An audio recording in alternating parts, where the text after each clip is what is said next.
এলাকার কিছু ফাতি নেতা আছে, আসেনি? এটা যে বান্ডেল দেখাইলেছে না আর কয়েছে না ইনশাল্লাহ বিপুল ভোটে পাস করে দেবো। যখন দিয়ে মোমবাতির জোয়ার উঠে গেছে গা, তখন কয় এজেন্ট থাকলে খবর আছে, যে যাইবো মোমবাতি লাগাইতে খবর আছে, এই হুমকি দামকি দেওয়া শুরু করছে, আসেনি? এই জন্য যারা নিজের রক্তের মানুষকে রাজনীতির সূত্র আর টাকা পাইয়া বান্ডেল পাইয়া যারা নিজের রক্তের মানুষকে মামলার হুমকি দেয়, এরা রাজনীতিবিদ না, এরা নরপিশাচ।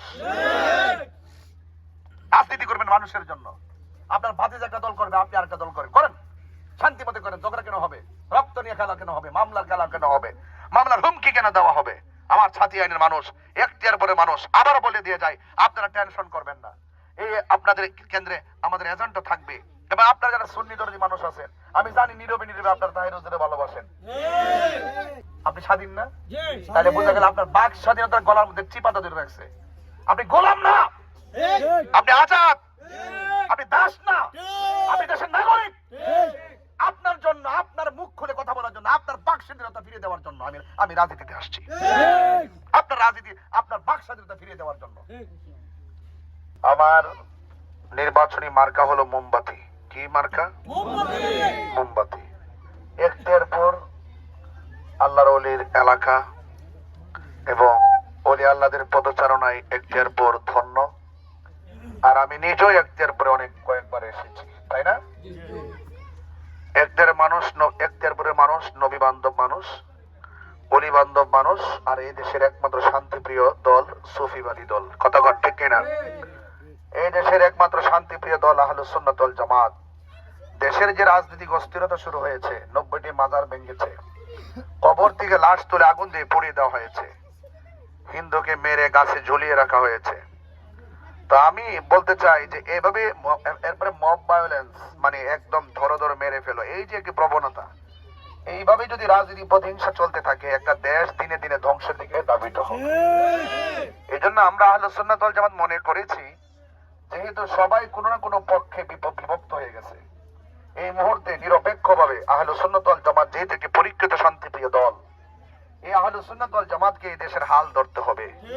ইনসাফ ভিত্তিক রাজনীতির মাধ্যমে বোঝাতে হবে রাজনীতি কিভাবে করতে হয়, রাজনীতির ভাষা কি হবে, রাজনীতি কিভাবে করতে হয়। আমি যদি বলি এটার ব্যাখ্যা হলো এটা, রাজনীতি করতে হবে মানুষের জন্য।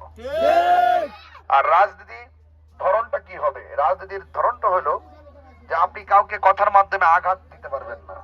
আর আপনি এখানে এজ এ প্রার্থী, আপনাকে ভয় পাবে কেন? আপনি আসলে আপনাকে ভয় পাবে কেন? অনেকে ভয়ে মুখ খোলে না, অনেকে ভয়ে সিদ্ধান্ত দেয় না, অনেকে ভয়ে ক্যামেরার সামনে আসে না, যদি কেউ দিকে বলা দিলে আমার মামলা দিয়ে দিব। এই যে একটা রাজনীতির ভয় ঢুকছে, এটা 53 বছর ধরে চলতেছে। মামলা বাণিজ্য বন্ধ করতে হইব এবং ভয়ের জায়গা কাটিয়ে ভালোবাসার একটি জগৎ তৈরি করতে হইব। আর বিশেষ কথা হইলো, আমরা যারা রাজনীতি করব, রাজনীতি করতে হবে মানুষের জন্য, মানুষের কল্যাণের জন্য। বিশেষ কথা হলো, আমরা দেখি যারা রাজনীতি করে, যে দলের ক্ষমতায় আসে, এই দলের সবচেয়ে পাওয়ার বেশি, ঠিক না? অথচ যারা প্রতিপক্ষ, তারাও কিন্তু এই দেশের নাগরিক। সাদিয়ানে যারা আমাকে ভোট দিবে তারাও আমার, যারা আমাকে ভোট দিবে না তারাও আমার। আমরা দেখি যখন নির্বাচন আসে, তখন যারা ক্ষমতায় আসে, বাস ওসিডি সিএসপি রাষ্ট্র যা আছে সব সুবিধা তারাই পায়। আর প্রতিপক্ষ যারা আছে তাদেরকে একটু নখ কাটলে মামলা দিয়ে 10 জনের জায়গায় 100 জন ঢুকাই দেয়। এই যে একটা মামলা বাণিজ্য, এইভাবে যদি চলতে থাকে দেশ কিন্তু টিকতো না। আজকে হয়তো আপনার সুযোগ আছে, আপনি একজনে মারতেছেন, আবার উনিও যখন আবার ক্ষমতা চাইবো, আবার আপনারে ঠেঙ্গে নালাও রাখতো না। এই যে মারামারি প্রতিহিংসা যে রাজনীতিটা, এটা বন্ধ করতে গিয়ে আহলুস সুন্নাত ওয়াল জামাত রাজনীতিতে আসছে। মাজার রক্ষা করতে হইব, এরপরে অন্যান্য ধর্মে যারা আছেন, যারা মন্দিরে যায়, এদেরকে রক্ষা করতে হইব। রাসূল বলেন যার যারটা পালন করবে, কেউ কাউকে জুলুম করবা না। তো সেই জন্য যারা আমাকে ভোট দিবে তারাও আমার, যারা আমাকে ভোট দিবে না তারাও আমার, এই দৃষ্টিভঙ্গি এখনো বাংলাদেশে তৈরি হয় নাই। সবাই শুধু যে ক্ষমতায় আসে, বাস দেখবেন আপনাদেরকে ধমকি দিব, এজেন্ট থাকলে মামলা লিস্ট হয়ে দেব। কেউ সামনে মিছিল করতে পারতো না, কেউ সামনে মোমবাতি স্লোগান দিতে পারতো না, কেউ এজেন্ট থাকতে পারতো না। এইভাবে আপনাদেরকে হুমকি দিবে। তো এইভাবে যে হুমকি দেয়, নির্বাচন করার আগে যদি এমনি হুমকি দেয়, তাহলে নির্বাচনের ক্ষমতা আসার পরে কি দাবিব? এটার নাম তো রাজনীতি না। তাহলে গোড়াই গেলে তো যেই লাও সেই কদু, কথা কর ঠিক না বেটে? আল্লাহর রাস্তায় এগুলা বন্ধ করতে দিব। আপনারা যদি যাই বলেন, রাজনীতির ভাষাগুলো আমার শুনতেছেন, বুঝতেছেন আমি কি বলতে চাই। এই জন্য এই কথাগুলো আমি ওয়াজ মাহফিলে যতই বলি, রাষ্ট্র কিন্তু কাউন্ট করতো না। যদি আপনাদের ভোটে মোমবাতি প্রতীকে নির্বাচিত হয়ে সংসদে যাইতে পারি, তাইলে আমি মনে করি সংসদে দ্বারা যদি এই কথাগুলো বলা যায়, তাহলে মানুষের মধ্যে একটা পরিবর্তন আসবে। আমরা পরিবর্তন চাই। আমি মনে করি এই যে কিশোর বয়সের ছেলেরা, এদেরকে আপনি মামলার হুমকি দেন, তাহিরের মিছিল করতে পারতো না? ওই আপনি ব্যানার, আমি শুনছি অনেকগুলা ব্যানার ছিঁড়া ফেলছে, লাগাইতেই দেয় না। তো এরা কারা? তো এর চাইতে ইরিওয়ালা আছেন, নির্বাচনের আগে যদি কইতো যে আমি কিন্তু নির্বাচন করবো, আমার সাথে কিন্তু প্রতিপক্ষ হইতে পারতো না, আমার ডাইরেক্ট দেলাইন তুই তো চলতো। তাহলে এই নাটক করার কি দরকার ছিল? যেহেতু নির্বাচন কমিশন একটা রোড ম্যাপ তৈরি করে দিছে, তাইলে আপনি আপনার অধিকার নিয়ে রাজনীতি করেন, আমি আমার অধিকার নিয়ে রাজনীতি করি। আপনি আপনার ভোট চান, আমি আমার ভোট চাই, ঠিক আছে? আর অনেকে বলে যে আমার বাড়ি ব্রাহ্মণবাড়িয়া, আমি কি উন্নয়ন করছি? এটা তো সুন্দর একটা কথা গেছে। আসলে ব্রাহ্মণবাড়িয়ার মানুষ সেখানে উন্নয়ন করতে কি, এটা জানা দরকারই আছে। তো কি উন্নয়ন করছি? মনে হয় যেন আমি আগে স্বরাষ্ট্র মন্ত্রী আছিলাম আর কি, বুঝলেন না কথাটা? তাদেরকে জিগাইন, এই যে রাস্তা আইছি, আমি তো এবার মাত্র 1.5 মাস হয়েছে এমপি নির্বাচনে দাঁড়াইছি। সারা জীবন যারা ছিল এখানে, এই রাস্তা কি কোনো না কোনো আমলে ছিল না? এই যে রাস্তাটা যে করছে, মনে হয়েছে একবারে ইউরোপের রাস্তা হয়েছে। এইগুলো নাই কেন? এখন তাদেরকে গাদ্দাররা জিজ্ঞাসা করেন যে আপনার উপজেলা চেয়ারম্যান বানাইলাম, আপনার এমপি বানাইলাম, আপনার মন্ত্রী বানাইলাম, আপনি কি করছেন? এদেরকে জিজ্ঞাসা করেন। দরকার আছে কথা ঠিক না বেটি?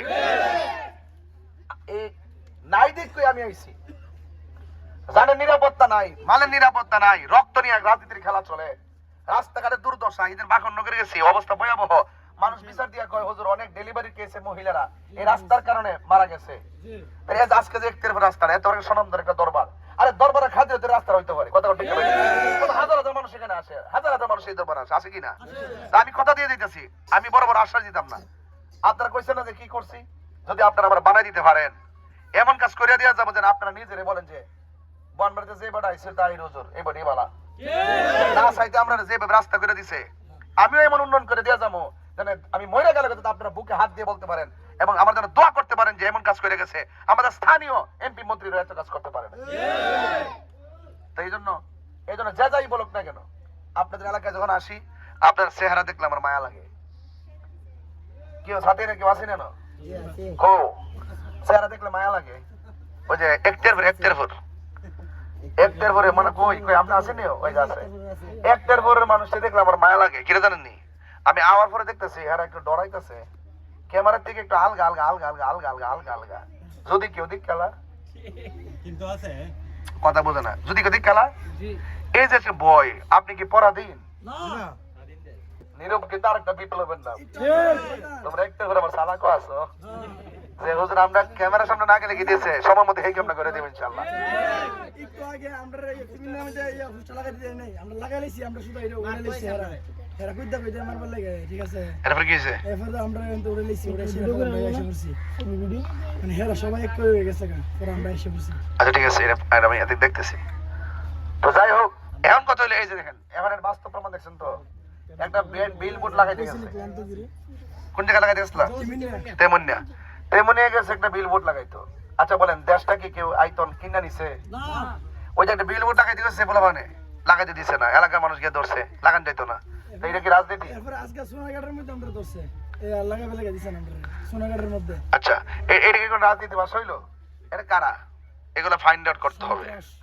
এই জন্য আমি বলছি যে আপনারা বাধা বিপত্তিতে রাজনীতি হয় না, আপনারা নিজেকে সংযত রেখে মানুষের কল্যাণে মানুষের জন্য কথা বলেন। আপনার অধিকার আছে আপনি ভোট চান, আমার অধিকার আছে আমি ভোট চাই, কিন্তু আপনারা কাউকে ছোট করে কথা বলবেন না, প্রতিহিংসা রাজনীতি করবেন না। আল্লাহ পাক যেন আমাদের সকলকে ভালোবাসার ভিত্তিতে এই সমাজকে গঠন করার তৌফিক দান করে বলে আমিন। আসসালামু আলাইকুম ওয়া রাহমাতুল্লাহি ওয়া বারাকাতুহু। বলে যে আপনারা ভোট দিতে জয় করে, তাহলে আপনারা কই পাবে? তারা সাধারণ জনগণ প্রশ্ন করে, আমারে ভোট দেওয়ার যোগ্য তাহলে কই পাইবো? আমি তো নির্বাচন করতে আইছি, নির্বাচন করতে আমি বাড়িতে বই নির্বাচন করতেছি। যদি আমি কিছু হওয়ার আগে যদি এইভাবে আয়া পড়ি, আর আইলে যে কেমনে বুম, এটা তো বুঝাই যেতেছে। কথা ঠিক আছে নি? তো আমি এই যে আইবা বইবার আগে, আসবার আগে যেইভাবে আপনাদের মাঝে বিচরণ করতেছি, আর আমি কি এলাকার নতুন, ইনশাল্লাহ আমাকে সার্বক্ষণিক পাবেন। আমি ভেঙে যাওয়া কিংবা হারিয়ে যাওয়ার প্ল্যান নয়। আমাকে সর্বক্ষণিক আপনাদের খেদমতে পাবেন। আমি শোষক হতে আসি নাই, আমি সেবক হইতে আইছি। আর সেবা করতে গেলে কাছে থেকে সেবা করতে হয়, ঠিক আছে কিনা বলেন? এই জন্য চিন্তার কোনো কারণ নাই, সময়ই বলে দিবে। ইনশাল্লাহ আমি আপনাদের পাশে ছিলাম, আপনাদের পাশে আছি, আপনাদের পাশে থাকবো, সুখে দুঃখে সংকটে দুর্যোগে যে কোনো মুহূর্তে ইনশাল্লাহ আমি আপনাদের পাশে আছি ইনশাআল্লাহ।